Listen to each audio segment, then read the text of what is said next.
זה משהו. זה מחנה שבויים מצריים. היה שם שדה תעופה מצרי. היחידה שלנו הייתה צריכה לתפוס את שדה התעופה של אל-עריש. ואז נושא התובלה שלנו, שהביאו ציוד וכל זה ללקוחות שכבשו את סיני. ובצד, על יד שדה התעופה, היה אנגר כזה מוקף עם שקי חול, ושם היה מחנה שבויים. אני לקחתי את המצלמה למחנה שבויים, הלכתי לבד. והחבר'ה שלנו, משטרה צבאית מורידה אותם, מכות וטח כמו איזה עדר כבשים הביאו אותם, מורידו את הבגדים, תחתונים חצי ערומים, מורידים אותם מלמעלה עם מכות, בשביל מה אתה מכניס למכות?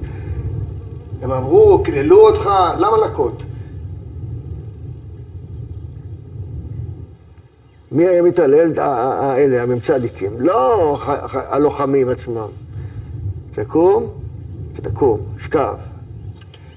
קום, קפוץ, פול, שקב. עכשיו יגיד לו, קום שב. איזה שב, שקב.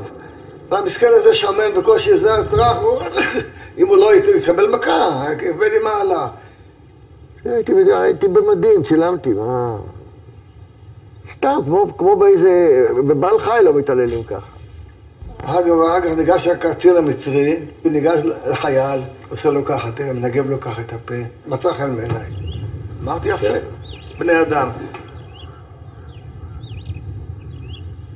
הרי מלחמה זה עושה את הבן אדם חיה. בתור צופה מהצד ומחזיק מצלמה, אני לא התערבתי, לא אמרתי שום דבר. לא התערבתי, זה לא תפקיד שלי.